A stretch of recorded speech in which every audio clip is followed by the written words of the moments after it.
Bismillahirrahmanirrahim. Assalamualaikum warahmatullahi wabarakatuh.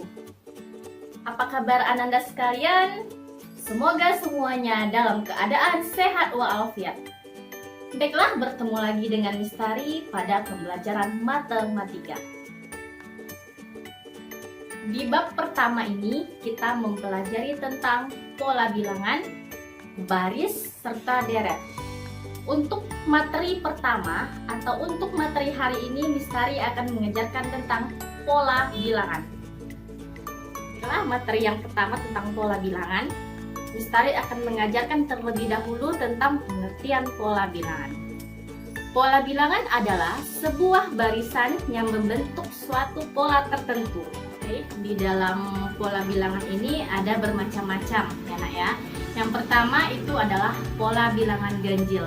Apa itu Miss pola bilangan ganjil? Pola bilangan ganjil adalah barisan loncat yang terdiri atas kumpulan-kumpulan bilangan ganjil ya.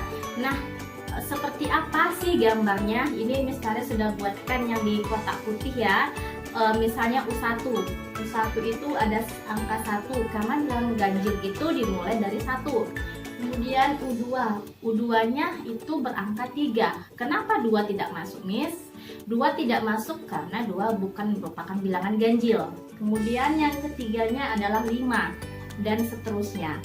Kemudian untuk rumus pola bilangan ganjil ini adalah UN sama dengan 2N dikurang 1. Itu untuk rumus pola bilangan ganjil.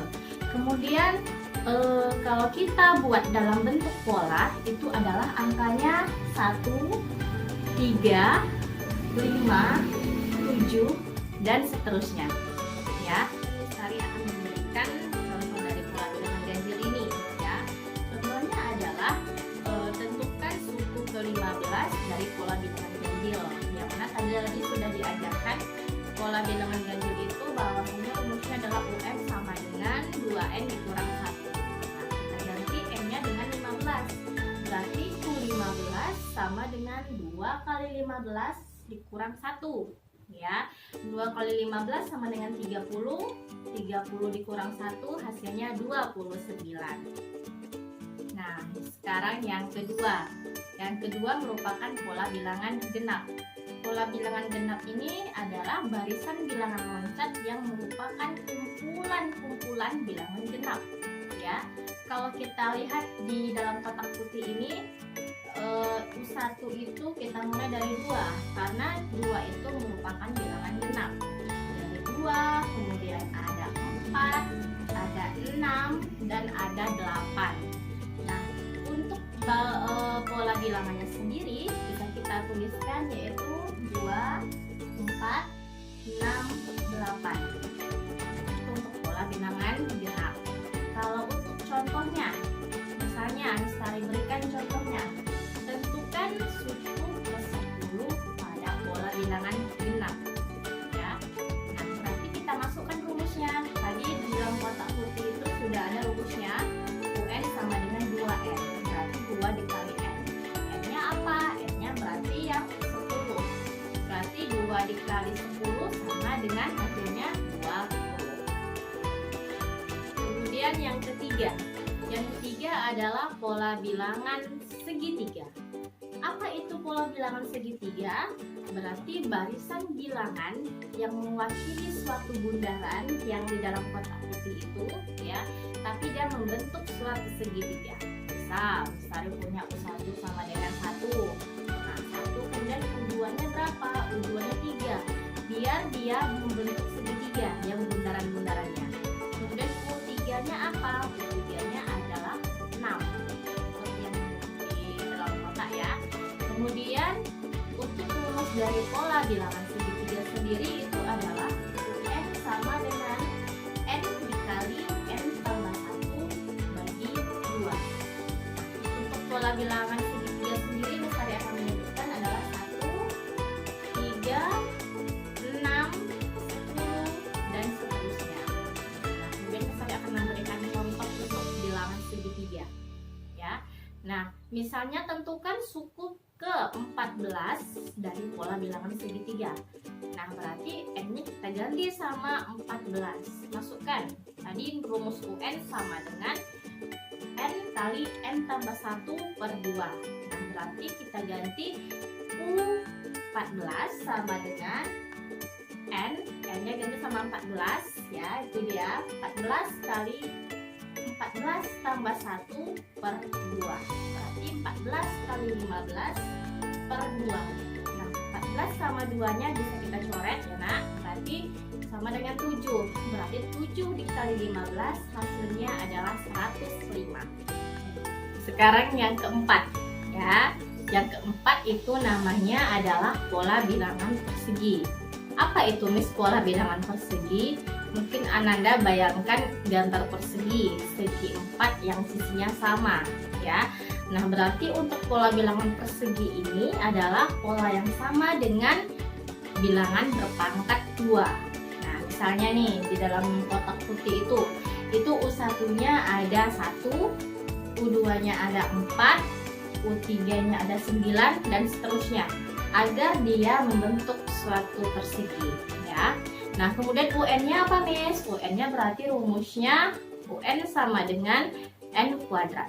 Kemudian untuk polanya, pola bilangan persegi itu dimulai dari angka 1, angka 4, angka 9, dan angka 16 dan seterusnya. Nah, kemudian Miss Tari akan memberikan contoh untuk pola bilangan persegi ini. Misalnya, tentukan suku ke-9 dari pola bilangan persegi. Nah, gampang saja, tinggal kita masukkan ke suatu rumus yang tadi ini, yang di kotak putih. Ya, berarti UN sama dengan nih N kuadrat. Kemudian UN sama dengan, kalau kita pakai N-nya 9 berarti U9 sama dengan 9 kuadrat. Nah, 9 kuadrat berapa Miss nilainya? Berarti UN U9-nya sama dengan 81. Oke, yang kelima ya. Sekarang yang kelima. Yang kelima itu adalah pola bilangan persegi panjang. Nah, pola bilangan persegi panjang itu adalah bilangan yang jika digambarkan polanya dapat membentuk suatu persegi panjang. Ini coba Anda perhatikan di dalam kotak putih ini. Ya, misalnya U1 itu kenapa 2? Karena dia kalau 1 dia tidak akan membentuk persegi panjang. Makanya kita buat itu sama dengan 2, ya, itu U1. Kemudian U2 6. Nah, agar dia membentuk persegi panjang itu kita buat dia 6. Kemudian U3 berapa Miss? U3 sama dengan 12, agar dia membentuk persegi panjang juga. Nah, dan seterusnya. Untuk rumus pola bilangan persegi panjang ini kita menggunakan rumus UN sama dengan N kali N ditambah 1. Ya, itu rumus untuk pola bilangan persegi panjang. Nah, polanya gimana? Polanya adalah ada 2, 6, 12 dan seterusnya. Nah, kemudian Miss Tari akan memberikan contoh dari pola bilangan persegi panjang ini ya. Misalnya, tentukan suku ke-20 dari pola bilangan persegi panjang. Tinggal kita masukkan saja angka 20 atau kita ganti N-nya sama dengan 20. Berarti U20 sama dengan 20 kali 20 ditambah 1. Nah, berapa 20 tambah 1? Adalah 21. Ya, berarti 20 dikali 21. Hasilnya adalah 420. Kemudian yang keenam. Yang keenam adalah pola bilangan segitiga Pascal. Segitiga Pascal ini mungkin Ananda baru mendengarkan namanya nak ya, segitiga Pascal. Apa itu maksudnya Miss? Pola bilangan segitiga Pascal itu ialah suatu pola yang jumlah bilangan-bilangan dari setiap baris pada suatu segitiga Pascal.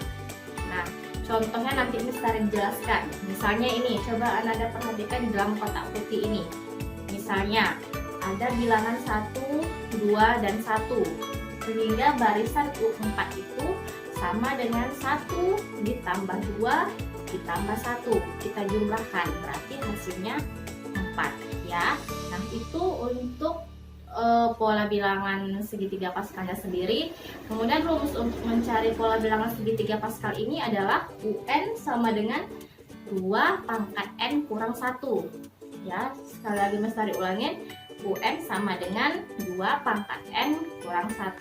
Berarti N kurang 1-nya itu kita pangkatkan. Nah, pola bilangannya adalah berarti ada 1, 2, 4, 8, dan seterusnya. Itu untuk pola bilangan segitiga Pascal.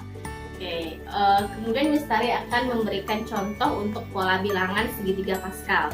Ya, misalnya tentukan suku ke-8 dari pola bilangan segitiga Pascal.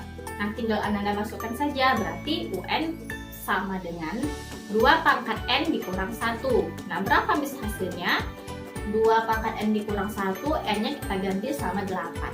Ya, berarti U8 sama dengan 2 pangkat 8 kurang 1. 8 kurang 1 adalah 7. Berarti U8 sama dengan 2 pangkat 7, hasilnya adalah 128.